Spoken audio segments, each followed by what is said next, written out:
Hello friends, welcome to Study Smart वे।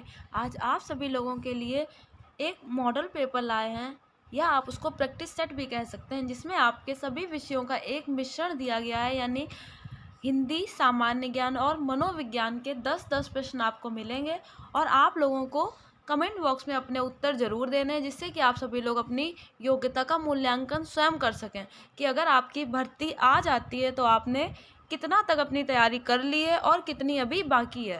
और आप comment box में ज़रूर बताइएगा कि इन तीनों में से सबसे अच्छी आपकी मजबूत पकड़ किस सब्जेक्ट में है और सबसे कम किस में है, जिस हिसाब से आपकी आगे की तैयारी कराई जा सकती है। आप सभी लोग वीडियो को अंत तक देखिएगा और इसी तरह की और यूज़फुल वीडियो पाने के लिए चैनल को सब्सक्राइब करें, लाइक और शेयर करें। आगे बढ़ते हैं प्रश्न की तरफ। आज का पहला प्रश्न आपके सामने दिया गया है। वर्ण में इक प्रत्यय लगाने पर बनने वाला शब्द होगा। जब वर्ण में इक प्रत्यय लग जाएगा तो कौन सा शब्द बनेगा? आपके सामने 4 ऑप्शन दिए गए हैं और आपसे प्रश्न में पूछा गया है वर्ण में इक प्रत्यय लगाने पर नया शब्द कौन सा बनेगा?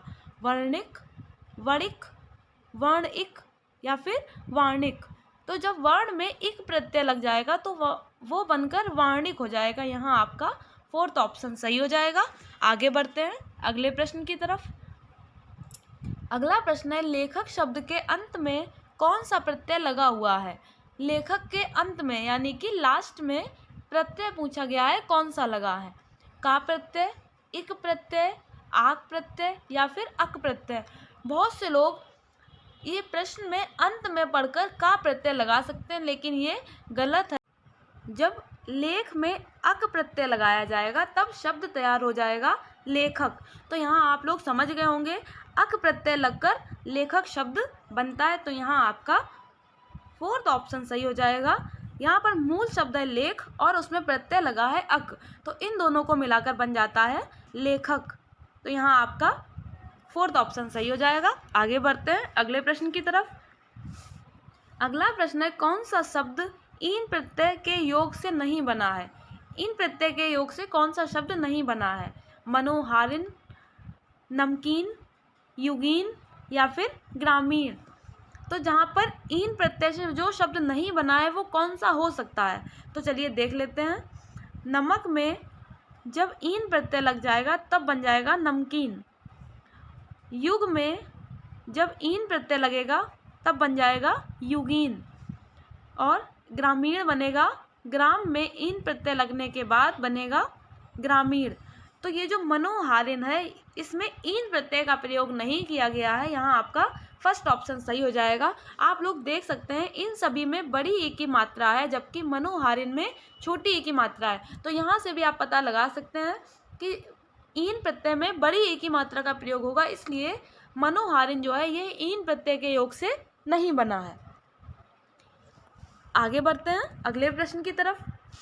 अगला प्रश्न है, निर्वात का समानार्थी शब्द क्या है?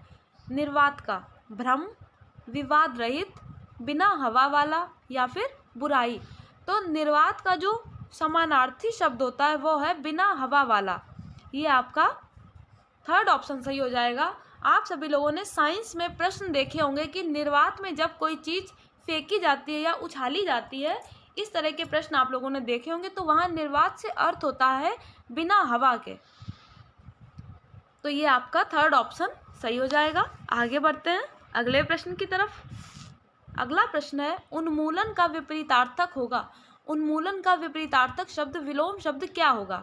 उत्थान, उत्कर्ष, रोपण या फिर अवनति।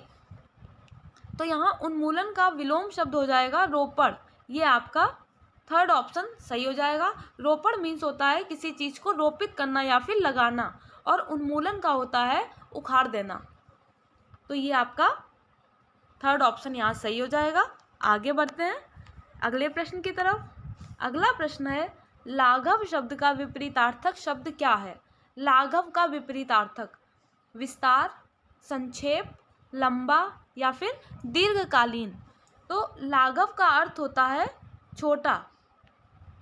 लाघव मीन्स छोटा, और छोटे का विपरीतार्थक यानी कि विलोम होता है विस्तार। तो ये आपका 1st ऑप्शन सही हो जाएगा। लाघव का विलोम शब्द हो जाएगा विस्तार। आगे बढ़ते हैं।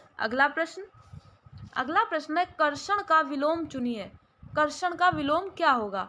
विकर्षण, आकर्षण, प्रक्षेपण या फिर कृतार्थ।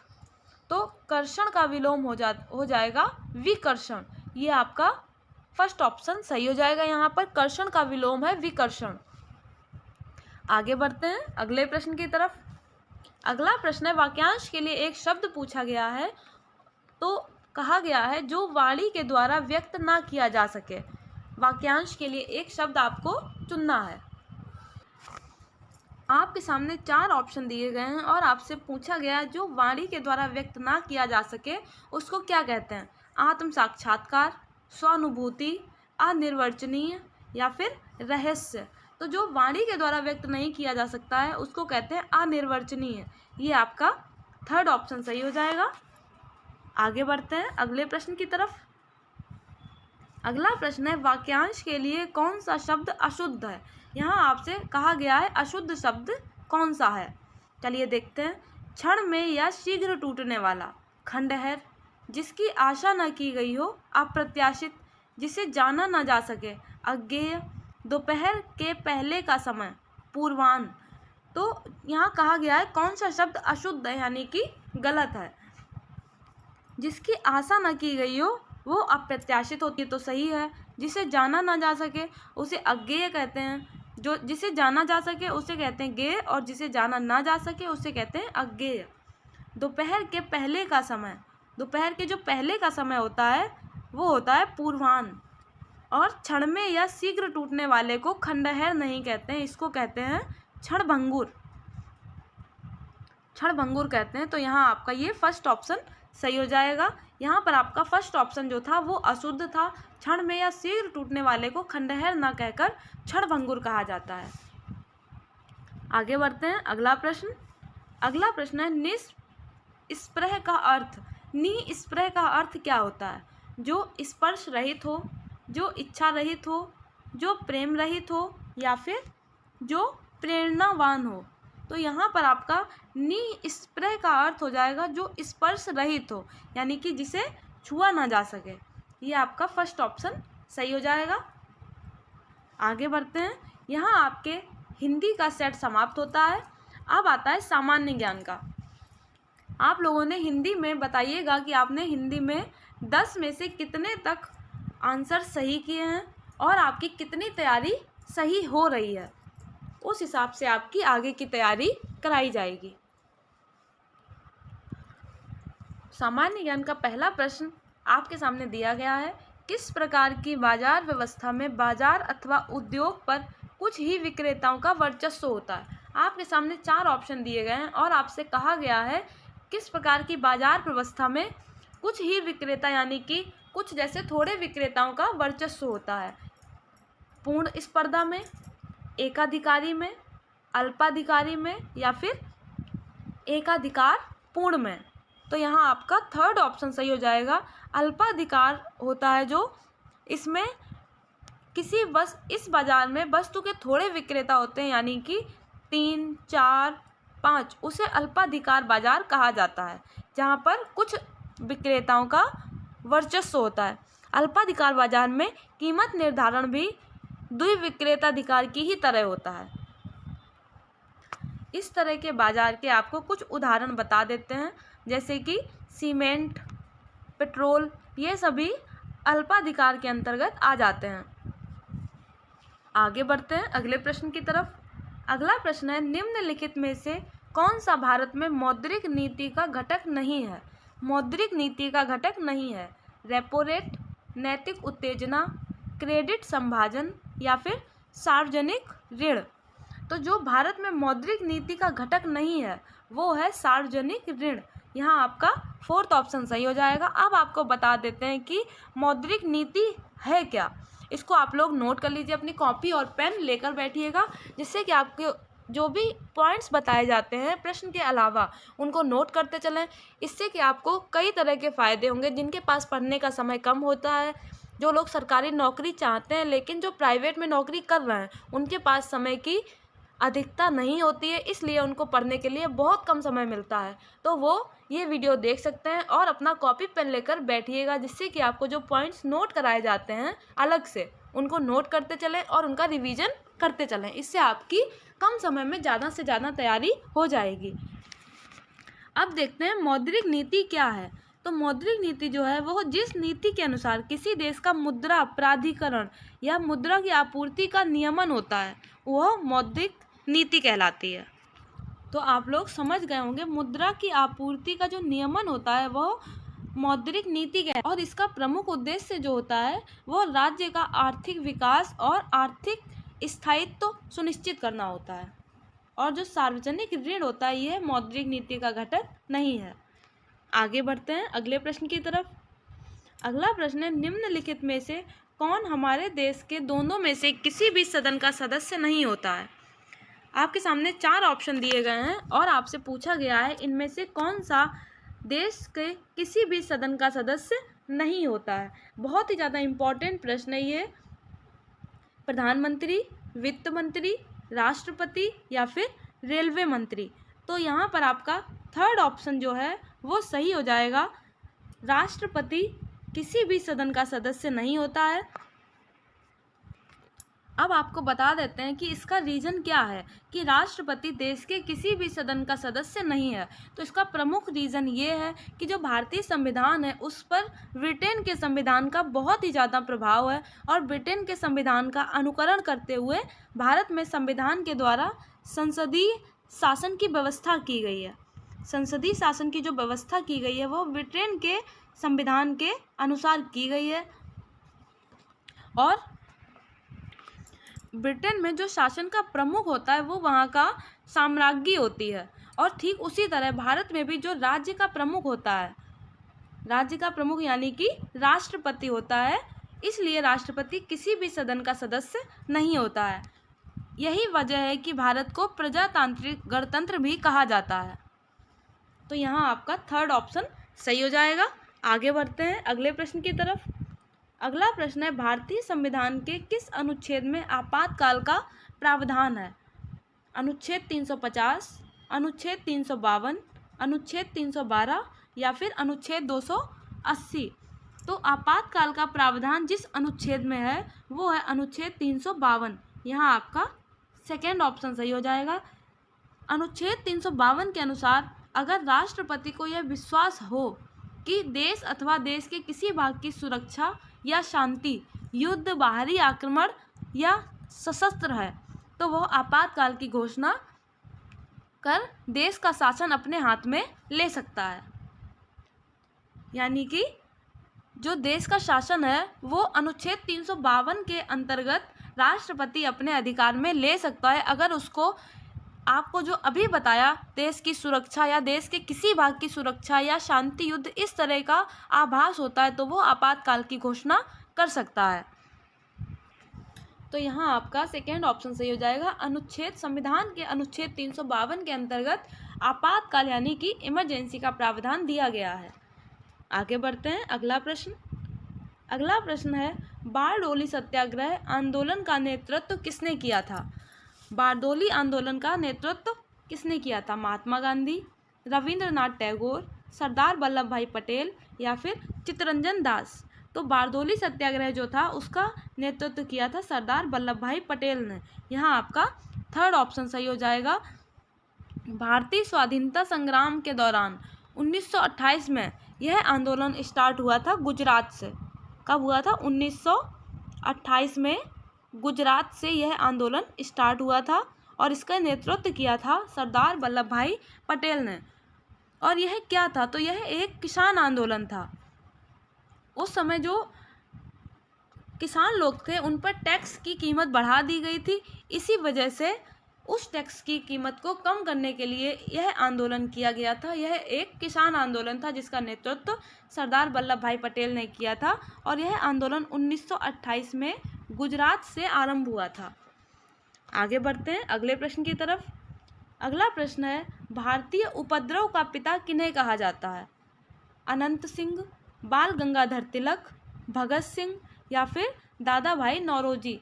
तो भारतीय उपद्रव का पिता कहा जाता है बाल गंगाधर तिलक को। ये आपका सेकेंड ऑप्शन सही हो जाएगा।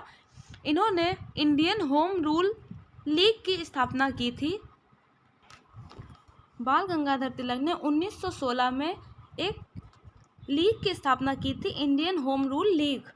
और इनको भारतीय उपद्रव का पिता किसने कहा? तो ये वैलेंटाइन शिरोल थे एक। इन्होंने अपनी पुस्तक इंडियन अनरेस्ट में बाल गंगाधर तिलक को भारतीय उपद्रव का पिता या फिर अशांति का जनक कहा। ये आप सभी लोग नोट कर लीजिएगा, बहुत ही इम्पॉर्टेंट है। कभी कभी एग्जाम में पूछ लिया जाता है कि इंडियन होम रूल लीग की स्थापना किसने की, तो वो बाल गंगाधर तिलक ने की। आगे बढ़ते हैं अगले प्रश्न की तरफ। अगला प्रश्न है, लॉर्ड कॉर्नवालिस को कहा जाता है। लॉर्ड कॉर्नवालिस को क्या कहा जाता है?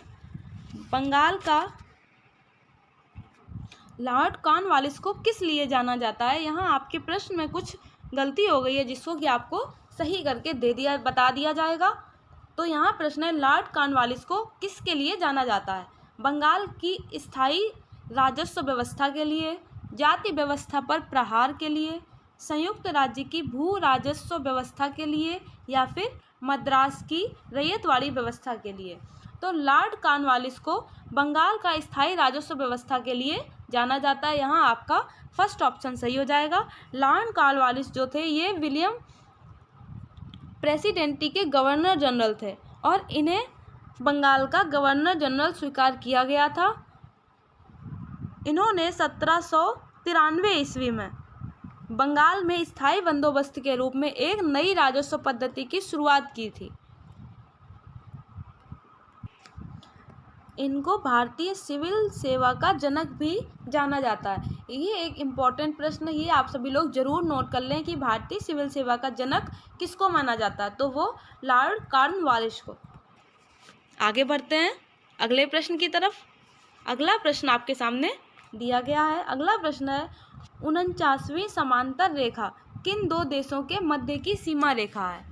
संयुक्त राज्य अमेरिका तथा कनाडा, उत्तरी तथा दक्षिणी वियतनाम, जर्मनी तथा फ्रांस, ब्राज़ील तथा चिली।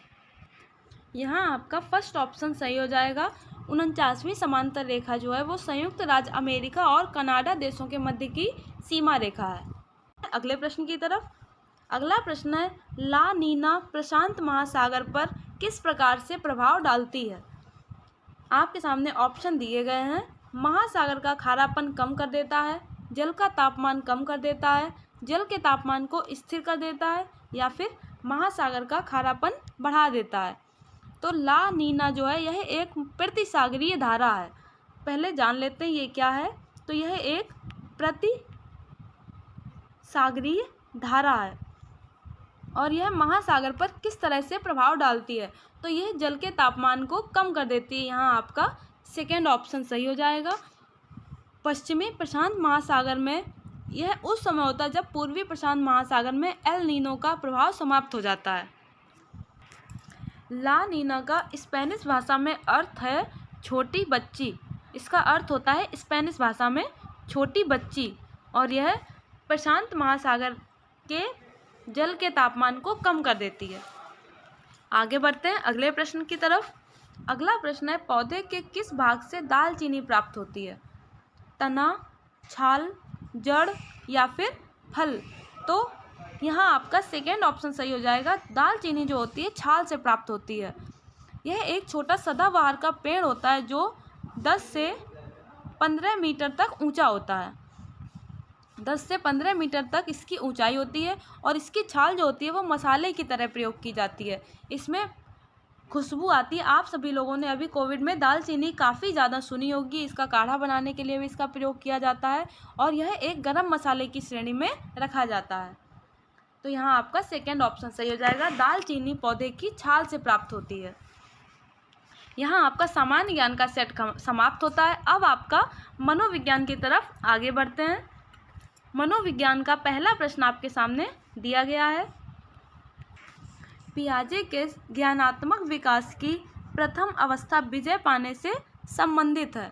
यहाँ पर आपका संज्ञानात्मक विकास हो जाएगा। पियाजे का जो संज्ञानात्मक विकास की इन्होंने अवस्थाएं बताई थी, तो यह प्रथम अवस्था इनकी कौन सी है, किससे संबंधित है? वस्तु से, तर्क पर, प्रतीक या चिन्हों पर, या फिर उपरोक्त सभी पर। तो यहाँ आपका फोर्थ ऑप्शन सही हो जाएगा, उपरोक्त सभी। पियाजे के संज्ञानात्मक विकास की जो प्रथम अवस्था है उसका नाम है संवेदी प्रेरक अवस्था, संवेदी प्रेरक या फिर संवेदी पेशी अवस्था। यह जन्म से 2 वर्ष तक की होती है। तो यहाँ आपका फोर्थ ऑप्शन सही हो जाएगा। आगे बढ़ते हैं अगले प्रश्न पर। अगला प्रश्न है, निम्नलिखित में से कौन सा अनौपचारिक शिक्षा का स्रोत नहीं है? अनौपचारिक शिक्षा का इनमें से कौन सा स्रोत नहीं है? अभिभावक के द्वारा दी गई शिक्षा, कक्षा कक्ष शिक्षण के माध्यम से दी जाने वाली शिक्षा, मित्र समूह के द्वारा दी गई शिक्षा, या फिर पड़ोसियों के द्वारा दी गई शिक्षा। तो यहाँ पर अनौपचारिक शिक्षा का स्रोत नहीं है पूछा गया है, तो ये आपका सेकेंड ऑप्शन सही हो जाएगा। जो क्लास में शिक्षा दी जाती है वह शिक्षा अनौपचारिक शिक्षा नहीं कहलाती है। आगे बढ़ते हैं अगले प्रश्न की तरफ। अगला प्रश्न है, समानता के लिए शिक्षा की संकल्पना पर बल दिया। किसने बल दिया है समानता के लिए शिक्षा की संकल्पना पर? राधाकृष्णन आयोग ने, मुदालियर आयोग ने, कोठारी आयोग ने, या फिर राष्ट्रीय शिक्षा नीति 1986 ने। तो यहाँ आपका फोर्थ ऑप्शन सही हो जाएगा। जो राष्ट्रीय शिक्षा नीति है इन्होंने ही समानता के लिए शिक्षा की संकल्पनाओं पर बल दिया। इन्होंने विषमताओं को दूर करने पर ज़्यादा से ज़्यादा बल दिया, जिसमें महिलाएं, अनुसूचित जाति, जनजाति, वंचितों के लिए और दिव्यांगों के लिए समान शिक्षा की व्यवस्था की गई है। तो ये आपका फोर्थ ऑप्शन सही हो जाएगा। आगे बढ़ते हैं अगले प्रश्न की तरफ। अगला प्रश्न है, अधिगमकर्ताओं द्वारा व्यक्तिगत विभिन्नताएं प्रदर्शित करने पर अध्यापक को क्या करना चाहिए? अधिगमकर्ता के द्वारा जब व्यक्तिगत विभिन्नताएं होती हैं उनमें उनको प्रदर्शित करने के लिए अध्यापक को क्या करना चाहिए? विभिन्न प्रकार के शिक्षण अनुभव प्रदान करने चाहिए, सख्त अनुशासन लागू करना चाहिए, परीक्षणों की संख्या बढ़ानी चाहिए, या फिर समान सीखने की गति पर बल देना चाहिए। तो यहाँ आपका सेकेंड ऑप्शन जो है वो पूरी तरह से गलत हो जाएगा। बच्चे पर कभी भी किसी प्रकार का सख्त अनुशासन लागू नहीं करना चाहिए। उसको डिसिप्लिन सिखाना चाहिए, लेकिन कड़ा अनुशासन नहीं करना चाहिए। समान सीखने की गति पर बल देना चाहिए। यहाँ आपका ये वाला ऑप्शन भी गलत हो जाएगा, क्योंकि हर बच्चे की सीखने की क्षमता अलग होती है, उसकी बुद्धि लब्धि अलग होती है। हर बच्चा अपने स्तर से सीखता है और सबकी सीखने की क्षमताएं अलग होती हैं। इसलिए किसी भी बच्चे को समान सीखने की गति पर बल देने के लिए नहीं कहना चाहिए। अब आपके सामने 2 ऑप्शन बचते हैं, विभिन्न प्रकार के शिक्षण अनुभव प्रदान कराने चाहिए या फिर परीक्षणों की संख्या बढ़ानी चाहिए। तो यहाँ आपका जो थर्ड ऑप्शन है, परीक्षणों की संख्या बढ़ाना चाहिए, ये भी गलत हो जाएगा। तो बचा आपका फर्स्ट ऑप्शन, विभिन्न प्रकार के शिक्षण अनुभव प्रदान करने चाहिए। तो यहाँ आपका पहला ऑप्शन सही हो जाएगा। जब अधिगमकर्ता के द्वारा व्यक्तिगत विभिन्नताओं को प्रदर्शित किया जाता है तो अध्यापक को शिक्षण अनुभवों का प्रयोग करके सभी के लिए अध्ययन को रुचिपूर्ण बनाना चाहिए, जिससे कि बच्चे सीखने में ज़्यादा से ज़्यादा रुचि लें। आगे बढ़ते हैं अगले प्रश्न की तरफ। अगला प्रश्न है, बुद्धि लब्धि यानी कि IQ का प्रत्यय सर्वप्रथम प्रयुक्त किया था किसने? स्किनर द्वारा, टरमैन के द्वारा, बिने के द्वारा, या फिर स्पीयरमैन के द्वारा। तो बुद्धि लब्धि का प्रत्यय सबसे पहले प्रयोग किया गया था टरमन ने। यहाँ आपका सेकेंड ऑप्शन सही हो जाएगा। इन्होंने सर्वप्रथम 1216 में इस शब्द का प्रयोग किया था। तो यहाँ आपका सेकेंड ऑप्शन सही हो जाएगा। आगे बढ़ते हैं अगले प्रश्न पर। अगला प्रश्न है, प्रयोग द्वारा सीखने के सिद्धांत को दिया गया। प्रयोग द्वारा सीखने के सिद्धांत को किसने दिया? कार्ल रोजर्स ने, पियाजे ने, सिगमंड फ्राइड ने, या फिर स्किनर ने। तो प्रयोग के द्वारा सीखने के सिद्धांत को दिया है कार्ल रोजर्स ने। ये आपका फर्स्ट ऑप्शन सही हो जाएगा। स्किनर ने दिया है क्रिया प्रसूत अनुबंधन का सिद्धांत।